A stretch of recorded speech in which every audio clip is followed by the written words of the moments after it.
red with rage. "Ah no, Rheneas!" fumed Duncan. He had been promised a new coat of paint by the Thin Controller, but it wasn't until too late that they found out the only paint cans that were in the works were red and blue. The Thin Controller said to Duncan he'd have to wear it for several weeks, until the works got a new shipment of paint. But Duncan was still upset. He thought the Thin Controller did it on purpose, and he wouldn't let the engines hear the end of it. "Why does the Thin Controller treat me the way he does? You'd think he'd have a little more respect for his engines. You'd think he'd give his engines a proper paint job." By this time, Skylarry, Rheneas, and the other engines had enough of Duncan's complaining.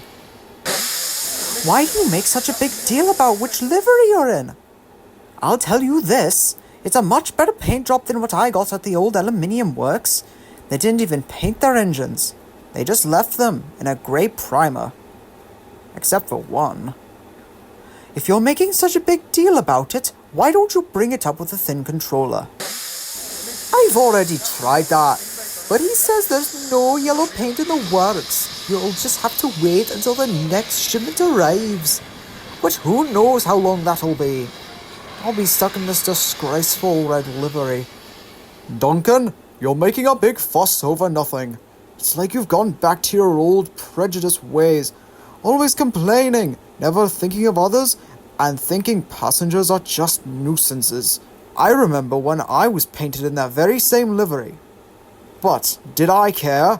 No, because it was just a paint job. It didn't affect how I was, nor did I gloat to the others. Except for your new cab." "Well, it's easy for you to say, since you've always had that livery. I, on the other hand, was painted in a sunset yellow, and was proud of it. Imagine being the only yellow engine on the whole railway. Now painted in a typical red paint scheme that makes me look like Rheneas." "Duncan, go and complain somewhere else. Your bad attitude is spreading bad atmosphere in the yard. We don't want to deal with your complaining all day. If you want someone to complain to, tell it to the Thin Controller, but not us." Duncan was still upset. It just so happened that Duncan was to take his early morning passenger train, so he left the sheds, leaving the other engines quite exhausted.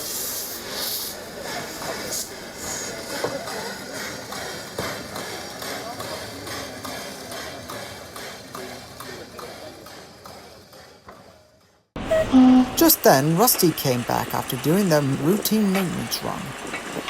Rusty was taking a well-needed rest until they took their afternoon goods train. They had noticed the engines exhausted and upset. "What's the matter?"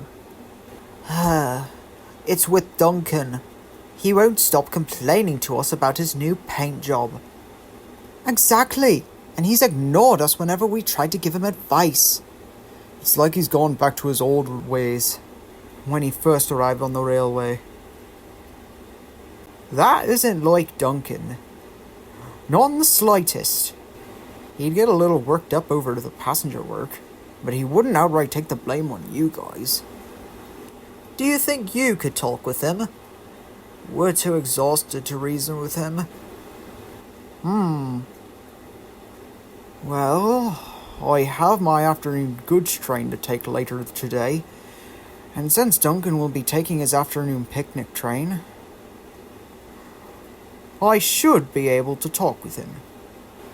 The engines were grateful for Rusty's help.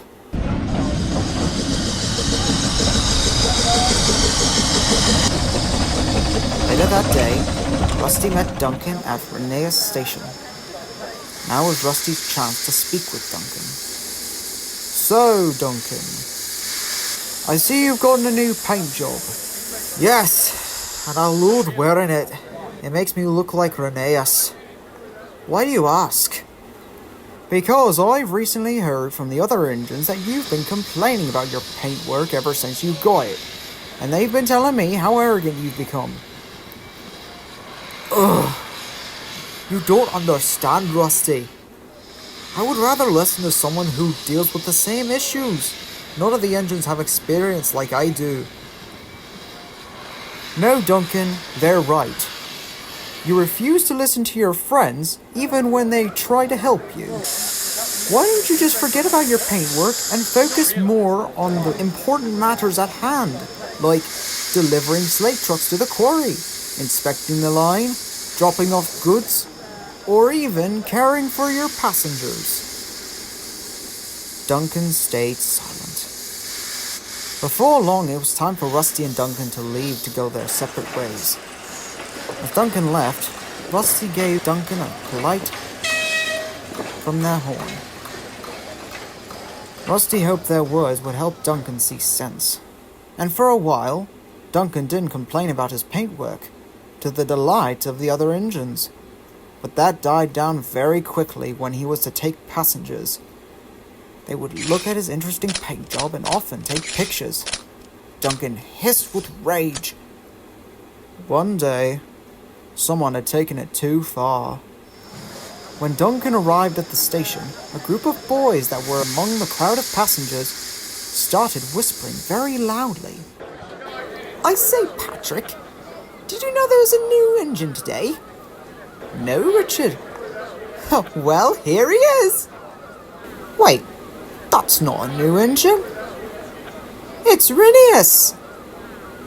The boys were obviously teasing, but Duncan was deeply offended and covered himself in thick white steam, hoping the steam would soak their clothes. But the boys quickly scampered into the coaches before anything could be done.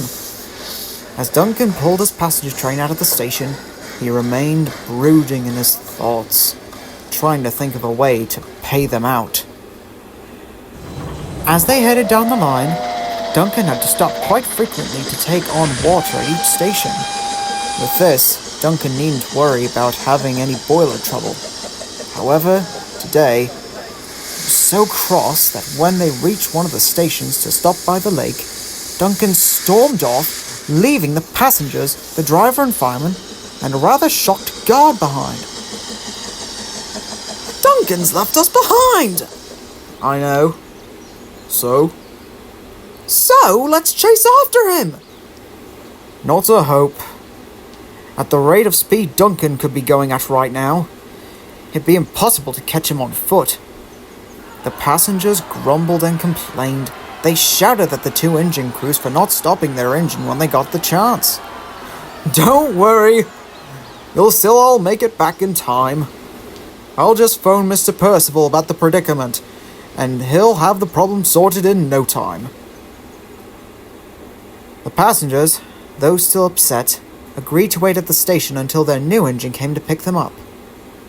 When the thing controller heard about Duncan, he took care of it right away. I'll send Bertram to pick up Duncan, and we'd better do it soon before Duncan's boiler starts running dry. The thin controller was right. Duncan was hissing and moaning by the time he had reached the mines. Bertram, who had received the news of Duncan's incident, quickly raced into action. He pulled Duncan clear of the coaches, and carefully, his driver opened Duncan's grate, and smoldering hot lumps of coal dropped onto the rail ballast. Bertram pulled Duncan away from the dangerous heat as it suddenly broke into flames. The driver, thinking quickly, attached a hose pipe to a nearby water tower and doused the fire. When Duncan's boiler had settled, they set him on a siding, out of the way. Meanwhile, the passengers were getting impatient and very cross. They soon stopped arguing when they realized who would be pulling their return train. It was Scar Loey. Hello, everyone. I'm terribly sorry about Duncan's behavior. Don't worry. It was worth being late to have seen you. The passengers rushed into the coaches, the guard blew his whistle, and Scar Loey headed back to the big station. Though Scar Loey seemed happy to see his friends again, he was secretly upset with Duncan's behavior. Duncan, this is the second time I've had to save your passengers, and now these passengers are going to complain to the Thing Controller about this. They did so, but the Thing Controller reassured them after explaining to them the consequences Duncan would be facing when he got to the quarry. He rode his bicycle down to Skarloey Station, where his coaches were standing. Duncan was waiting in the yard. His boiler tubes were badly bent out of shape. He felt a sense of dread once he saw the thin controller. Duncan! I can't believe you do something as foolish as this! Because of your arrogant behavior, Skarloey had to pick up your passengers while you almost exploded. You're lucky I sent Bertram to rescue you. You put this whole operation in jeopardy.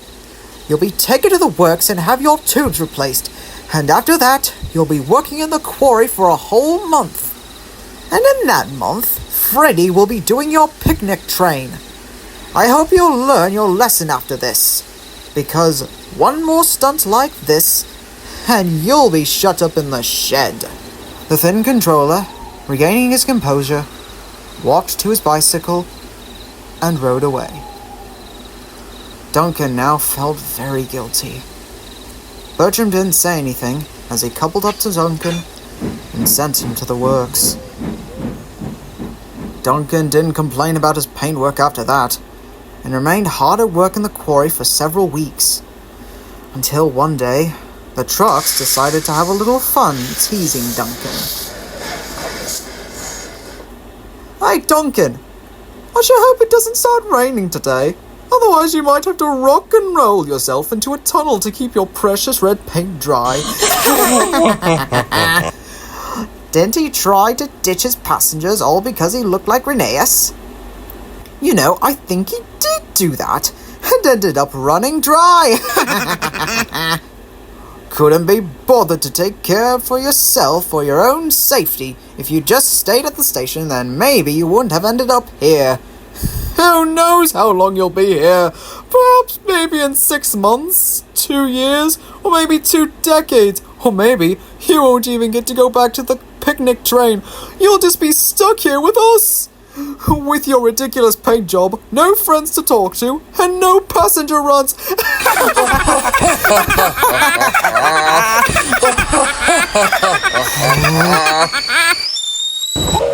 Right, that's it. Ow! You're coming with me right now.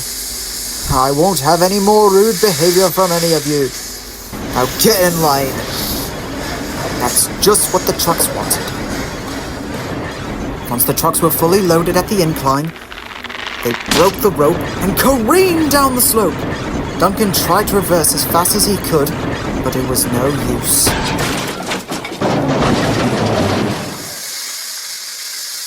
Duncan opened his eyes to see the trucks were completely destroyed. Slate was scattered everywhere. Splintered wood covered his front. He was completely damaged. His boiler had large dents in it, and his front was badly bent out of shape. Worse was to come. The thin controller arrived. Duncan, I don't believe this. I can't believe this. After many weeks of you working hard in the quarry, you then decide to pull this stunt again?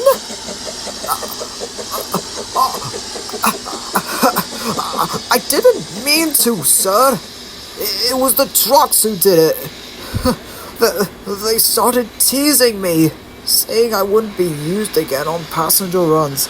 I got upset and yelled at them to stop it. And then they decided to race down the incline, trying to damage me. The thin controller thought for a moment. He then turned his attention to Bertram, who had seen the whole thing. Bertram, is this true? It most definitely is, sir. I heard them teasing Duncan, and after he shunted them into place, they stayed very quiet. I could tell they were plotting something. Well then, I apologize for accusing you of the accident, Duncan. I didn't know you were actually trying to stop them from teasing you. It's all right, sir. Now then, looks like we'll have to send you back to the works again, Duncan. They finally got that shipment of new paint, so you won't have to be in this red paint job anymore. Oh, thank goodness for that.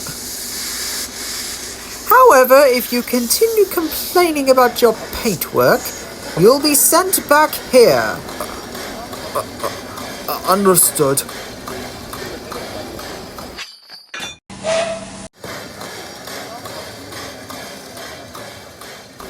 Though Duncan was able to stay quiet about whatever paint job he was in, he still complained. But that's just the kind of engine Duncan is. But he never pulled any stunts like leaving his passengers behind or running dry, because he knew if he did, he'd be put back into that quarry. I think Duncan still has a lot to learn. Don't you?